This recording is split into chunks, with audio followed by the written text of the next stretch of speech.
Sripadarajam Sharanam Prapadhye. Chapter 42. Sripada gives his divine darshan to his parents Bapanarya Narasimha Varma and Venkatappayya Sresthi, and the first time chanting the prayer Datta Digambara Datta Digambara Sripada Vallabha Datta Digambara. Sripada gives his divine darshan to his parents Bapanarya Narasimha Varma and Venkatappayya Sresthi at all times. After lunch, Sri Bhaskara Shastri started telling. Sripada gave Datta Diksha in the houses of a Shudra, and that too for only one night.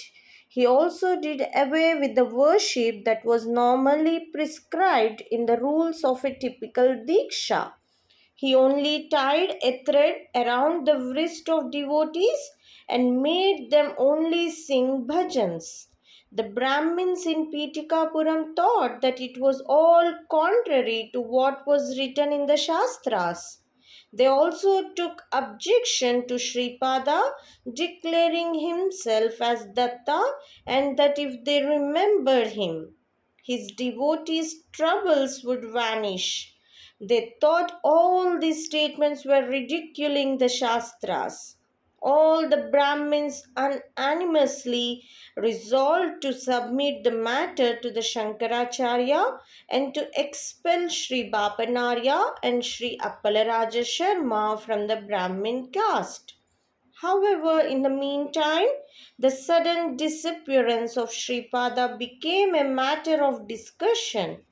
In spiritual matters, no title would be announced without the permission of the Shankaracharya.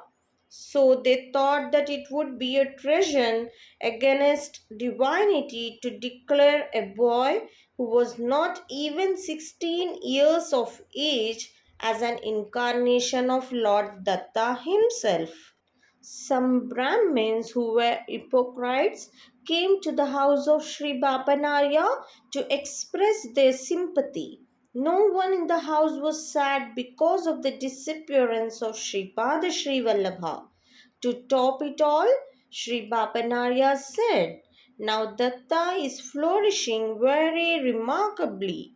The great Lord moved in our house in the form of Sripada Srivallabha. He gave us divine bliss. He removed the veil of Maya covering our eyes. Today, He is in the wink of our eyes. He is giving His divine darshan to our inner vision many more times than before. We are very fortunate." The visiting Brahmins were taken aback. With tainted thoughts inside, but outwardly uttering sympathetic words, they went from there to the house of Sripada Srivallabha.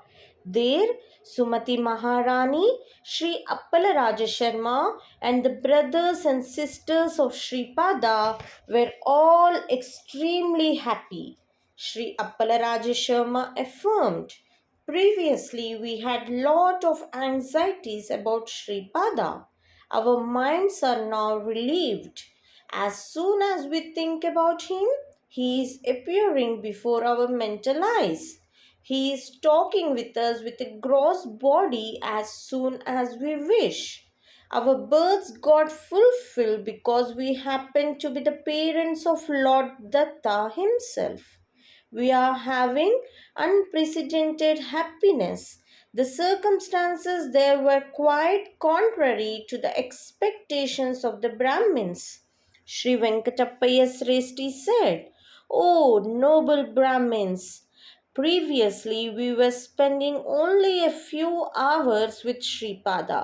But now he is not only constantly moving before our mental eyes, but also appearing with his physical body and roaming in our house."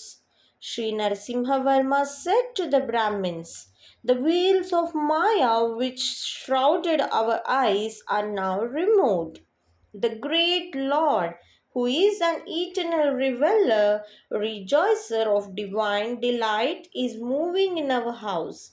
He is cracking jokes with us and is with us, behind us, and is continuously in our sight. He is giving us darshan with his physical body more than before.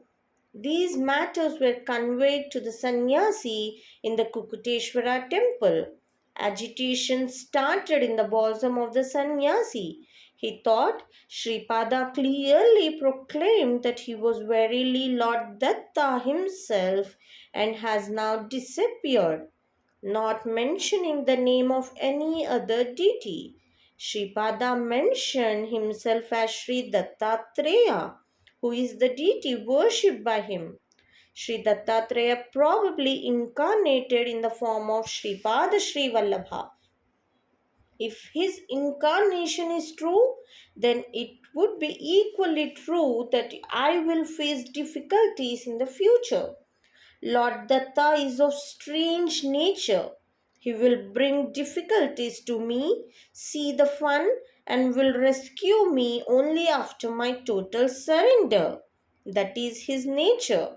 I thought that it was the mercy of Lord Datta that so many Brahmins honored me on a large scale and money was amassed on a grand scale. In the form of Sri Datta's mercy, were there any special punishments earmarked for me only?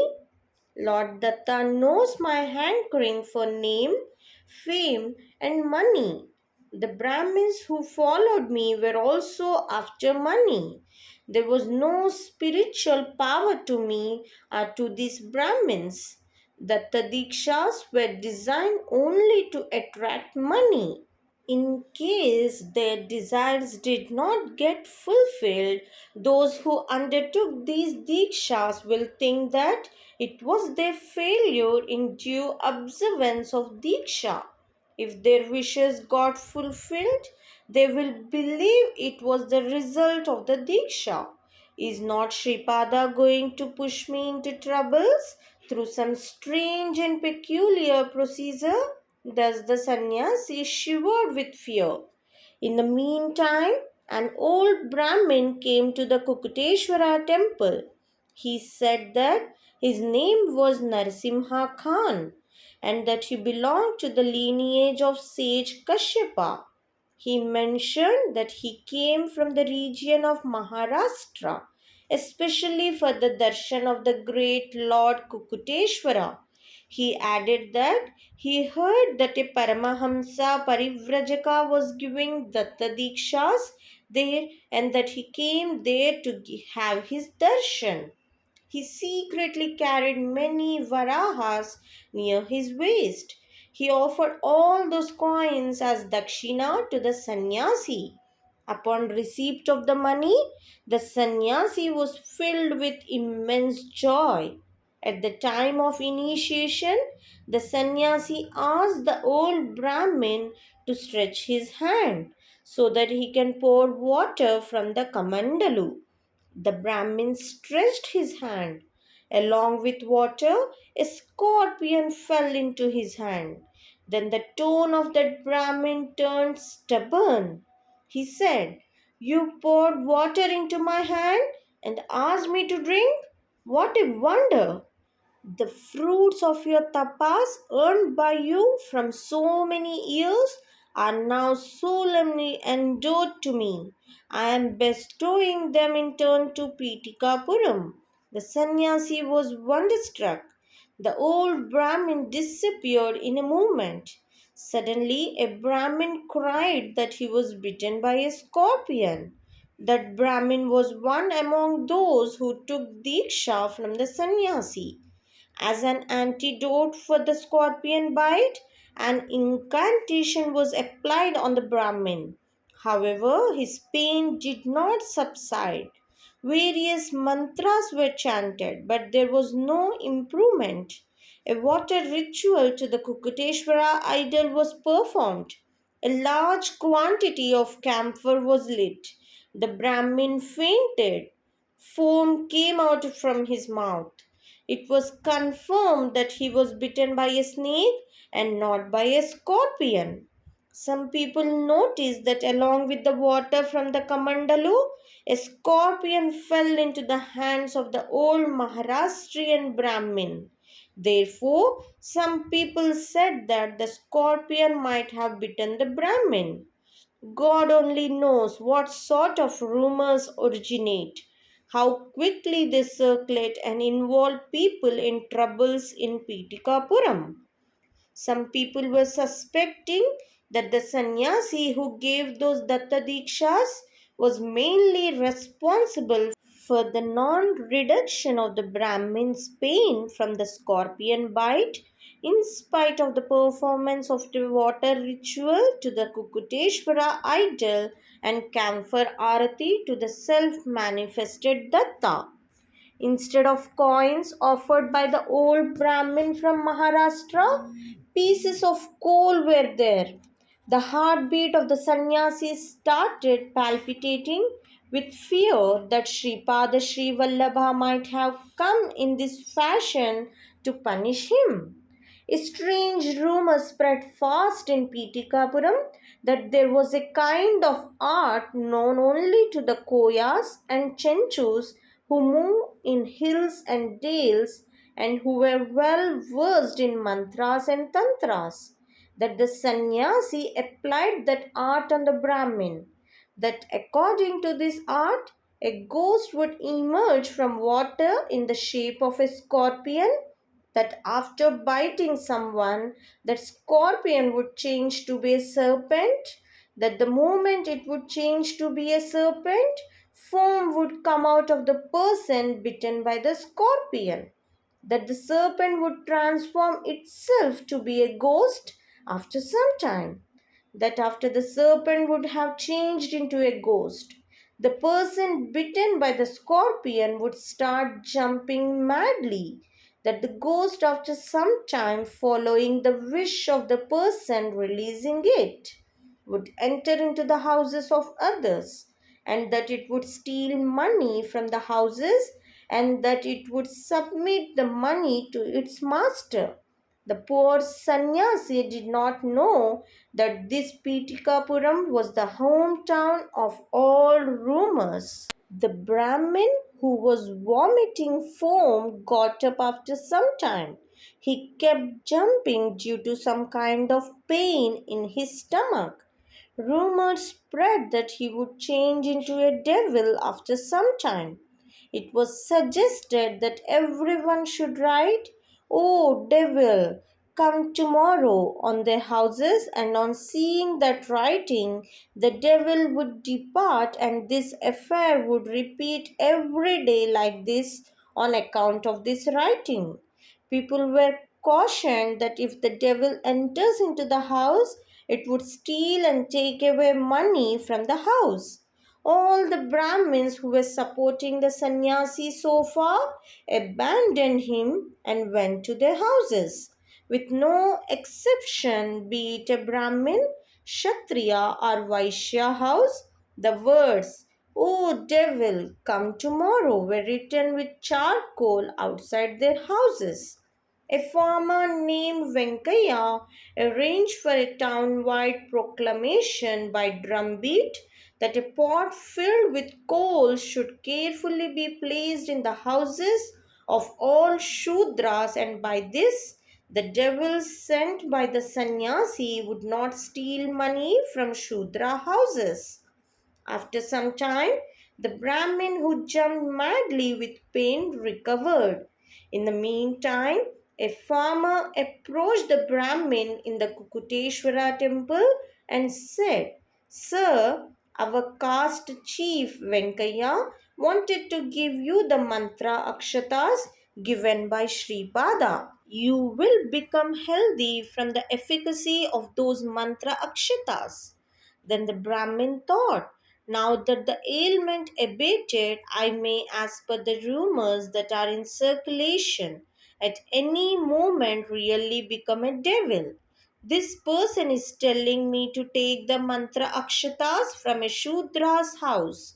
Brahmins give mantra akshatas to Shudras, but Shudras would not summon Brahmins to their houses and give mantra akshatas. Venkaya, being a good natured person, may be calling me, only keeping my welfare in mind. With such feelings, he received mantra akshatas from Venkaya and went home. As a result of the rumors that were spread in Pitikapuram, the faith of the people from all castes in the sannyasi was lost. They all decided that it was not correct to give dakshinas to a sannyasi well versed in witchcraft. They took the money back from the sannyasi. Without being beaten by the villagers, he was sent out of the village. They asked Sri Bapanarya what to do with all that money. Sri Bapanarya said, buy food items with that money, provide a grand feast to the people of all caste. Lord Dattatreya will be pleased with the food donation. No individual dikshas are necessary. Opposite to the Kukuteshwara temple, sheds were constructed on a grand scale. A grand feast was arranged for the people of all the 18 types of caste. All people of Pitikapuram for the very first time chanted the divine name Datta Digambara Datta Digambara Sripada Vallabha Datta Digambara. Sripada averred long ago that this name will spread all over the world. Sripada Rajam Sharanam Prapadhye.